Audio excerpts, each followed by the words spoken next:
बीच एक और बड़ी खबर सामने आ रही है। आज राज्यसभा में बोलेंगे प्रधानमंत्री नरेंद्र मोदी। दोपहर 2 बजे राज्यसभा को संबोधित करेंगे पीएम मोदी। पश्चिम एशिया संघर्ष पर पीएम मोदी बोलेंगे और भारत की रणनीति के अलग अलग पहलुओं पर भी बातचीत करेंगे। आपको बता दें कि कल लोकसभा को पीएम मोदी ने संबोधित किया था। बड़ी खबर इस वक्त की, प्रधानमंत्री नरेंद्र मोदी मिडिल ईस्ट में जारी जंग को लेकर आज राज्यसभा में बोलेंगे और कल पीएम मोदी लोकसभा में बोल रहे थे। और इसके साथ ही पीएम मोदी ने लोगों से इस संघर्ष को लेकर निपटने के लिए तैयार रहने की अपील की थी। साथ ही पीएम मोदी ने कहा था कि हम पूरी तरह से तैयार हैं और देश में किसी भी चीज की कोई कमी नहीं है और सब कुछ पर्याप्त मात्रा में है। लेकिन और आज भी राज्यसभा में प्रधानमंत्री नरेंद्र मोदी का संबोधन होगा। इस पर ज्यादा जानकारी के लिए आंचल हमारी संवाददाता लाइव हमारे साथ लगातार जुड़ी हुई है। चलिए सीधा रुख कर लेते हैं आंचल का।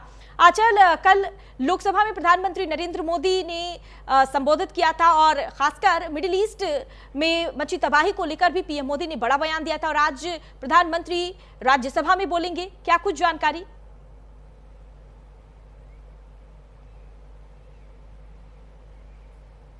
बिल्कुल, देखिए प्रधानमंत्री मोदी आज राज्यसभा को संबोधित करते हुए नजर आएंगे। कल 2 बजे का वक्त था जब लोकसभा में प्रधानमंत्री मोदी ने संबोधन किया था और जैसा कि मिडिल ईस्ट में जिस तरीके के हालात बने हुए हैं, ये जो कह सकते हैं कि डिफेंस एक्सपर्ट हैं, पॉलिटिकल जितने भी देखिए एक्सपर्ट हैं, वो ये कह रहे हैं कि जिस तरह के हालात है उस पर देखिए सरकार निपटने की कोशिश कर रही है। ये पॉलिटिकल एक्सपर्ट कह रहे हैं। लेकिन अगर हम डिफेंस एक्सपर्ट्स की बात करें तो उनकी तरफ से ये जरूर निकल कर आ रहा है कि अगले 6 महीने जो है वो पूरा विश्व जो है मिडिल ईस्ट में चल रहे हालातों की वजह से जो है प्रभावित रहने वाला है। यानी कि समस्या का समाधान करने की कोशिश जरूर सरकार कर रही है यहाँ पर, लेकिन इसके अलावा भी अगले 6 महीने जो है वो संयम बना के रखने की ज़रूरत है। क्योंकि देखिए जो प्राकृतिक रिसोर्सेज होते हैं वो कह सकते हैं कि एक लेवल तक होते हैं। यानी कि हर देश जो है कई चीज़ों को लेकर दूसरे देशों पर डिपेंडेंट रहता है। जैसे कि भारत जो है फ्यूल को लेकर, इसके साथ ही एलपीजी को लेकर जो है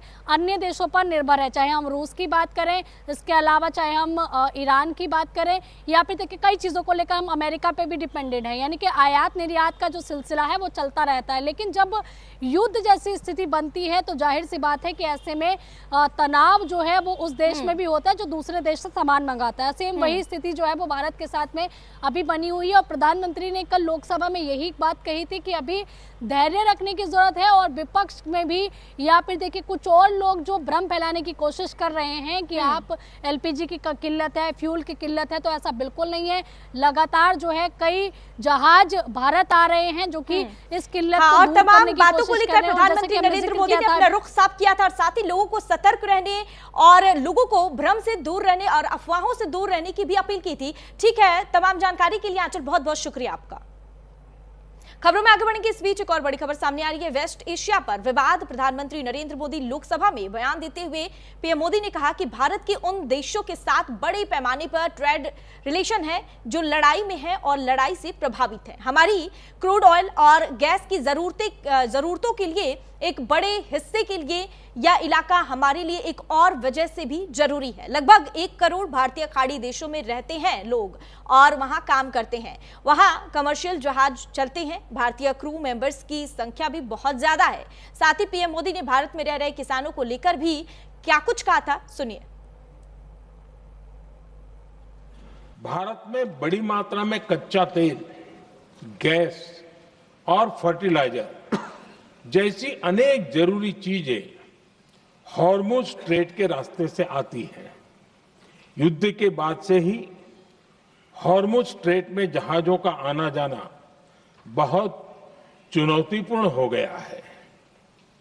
बावजूद इसके हमारी सरकार का ये प्रयास रहा है कि पेट्रोल, डीजल और गैस की सप्लाई बहुत ज्यादा प्रभावित न हो। अतीत में भी हमारी सरकार ने दुनिया के संकटों का बोझ किसानों पर नहीं पड़ने दिया था। कोरोना और उस समय के युद्धों के दौरान उस समय भी ग्लोबल सप्लाई चेन में डिस्ट्रप्शन आ गई थी। दुनिया के बाजार में यूरिया की एक बोरी 3,000 रुपये तक पहुंच गई, लेकिन भारत के किसानों को वही बोरी 300 रुपए से भी कम कीमत में उपलब्ध कराई गई।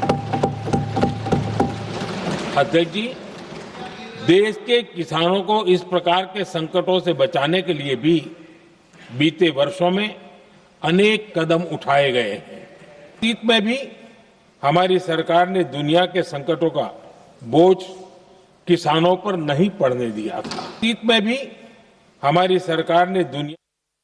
फिलहाल वक्त हो गया एक छोटे से ब्रेक का। ब्रेक के बाद फौरन हाजिर होंगे।